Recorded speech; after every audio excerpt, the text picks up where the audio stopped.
Hey, it's Brock here with Rock Hill Farms, and today I want to cover 7 must-have tractor upgrades.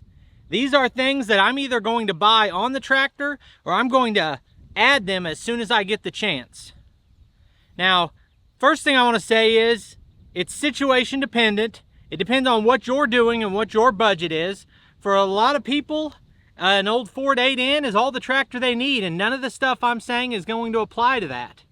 But this is, if I got a new tractor today, what would I immediately add to it if it didn't already have it? The last note before I start listing the features is, I was actually challenged to make a video that was 5 must-have tractor upgrades. Capper Outdoors challenged Joe the Farmer, Joe challenged Piney Grove Homestead, and he challenged me. And the idea was supposed to be we don't repeat each other's things, but I really want to make sure this video is as helpful as possible. And I'm not going to limit it to a certain number. These are the things I would do immediately. So the first one is a brush guard. You're protecting your engine compartment because the front of the tractor is not designed in most cases to withstand impact or a limb or a piece of brush or a rock or anything hitting it. Now there's several different companies that make brush guards. I've looked at a bunch of them and they're really nice. Some of them you can customize with your name on it or anything like that. Before I saw any of those, I actually got a homemade one put on. So I'll show you mine real quick. It's expanded metal, covers everywhere that there's a bar, and provides a lot of protection. I would say the need for that is self-explanatory. You're protecting the components inside of here from damage at a reasonable cost. The next thing I'm going to mention is tool storage. I think a tractor has to have some kind of a toolbox. If you're, all the way on the other side of your property and you have a fitting come loose or something, you don't want to walk, all the way back every time you need a wrench or anything like that. So toolboxes are pretty sad in my experience, what they put on these tractors. And I don't think you need anything giant, just a little bigger than what they come with and something that is out of the way. What I've got here is from ITC Quick Attach. Now this point about adding a toolbox for me is actually tool storage in general, and that includes a way to carry a chainsaw. Now the toolbox and the chainsaw holder, you can make your own pretty cheap. There's videos out there of people doing their own. I absolutely love this system. It's interchangeable, so I'll show you how it works. I've actually got a discount code where you can save money on these ITC Quick Attach products. I'll put a link in the description. You pull a pin right here, and this lifts off. Now, you're in tight spaces, and you need all the clearance you can get. You don't have to carry this around all the time. Also, you can take this off and put your chainsaw holder on with the same pin.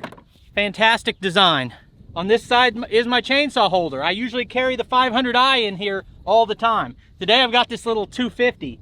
This is exactly like the toolbox. I can pull this pin, take this whole thing off if I don't want it on there, and then just slide the chainsaw in and out. Now in my case, I did a DIY grill guard, and I've got some more expensive tool mounting options. You can do the same thing here. You can do this DIY and you can buy a grill guard, whatever, suits your personality. But these are great products. The next thing I would say is an absolute must-have, in my opinion, is wheel spacers. As I was leading up to buying my first modern tractor, I'm saying, what are the things I need to know? And I'm doing all my research, and I'm seeing hundreds of people online over the course of a year of making a decision on buying this. I'm seeing so many rolled over tractors that it just mind-boggling. So I thought, that's a focus for me. I have no intention of rolling this machine over. Now I've actually made separate videos about what you can do as an operator to help prevent that rollover, but it can happen quick. So even if you're following all the best practices about going slow on even terrain and keeping your load down low and all those types of things, I'll take all the help I can get. So if your machine has an option to get wheel spacers, I say get them. The next one falls right in line with that, and that is fluid in the tires. I think having ballast on your 3-point hitch is great, but I don't think just relying on that is enough. That's I feel pretty strongly about that, but it's my opinion, and it's actually sort of opinion, but it's backed up by my owner's manual that they basically recommend you have 2 of the 3 possible ballast on the tractor. That increases what you can handle with your loader, takes pressure off of your front axle, makes you less likely to roll over.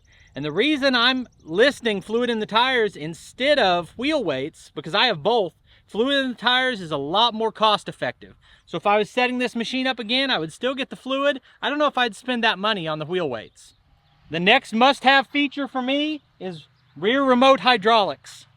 I like to be able to run a variety of different types of attachments, and if a situation comes up, you can utilize it in a lot more cases if you have hydraulics on the back of the tractor. That's becoming more and more standard on the bigger machines. On the smaller machines, it's likely going to be something you're going to pay extra for.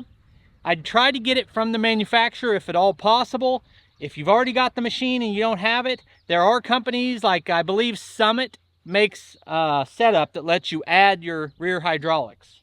For me, the most popular use, I've used it a lot with an articulating stump grinder, but the #1 use is to have a hydraulic top link and a hydraulic tilt cylinder.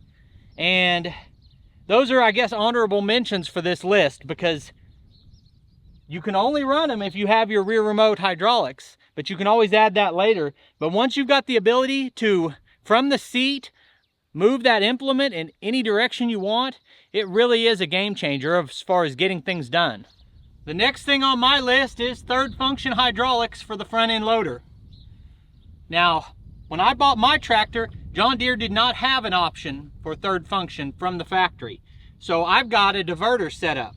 When I push this button, my side-to-side movement, the hydraulic flow is diverted from the tilt curl feature, curl dump feature. It's diverted to the open close feature on a grapple, or anything else you decide to put on the front of your tractor that needs an additional hydraulic.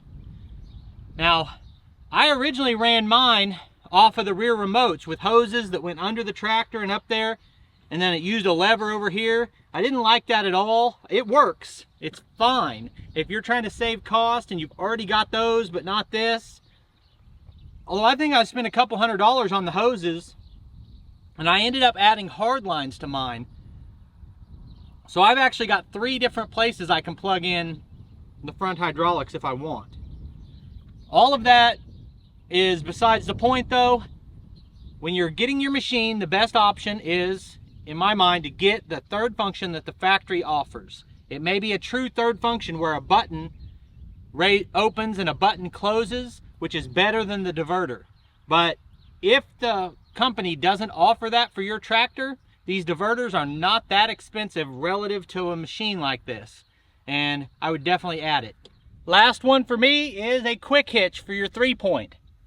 The caveat to this is, if you have a bunch of older implements that aren't going to be quick hitch compatible, that quick hitch won't do you any good, because you end up taking a lot of time putting your quick hitch on when you're going to use something that accepts it.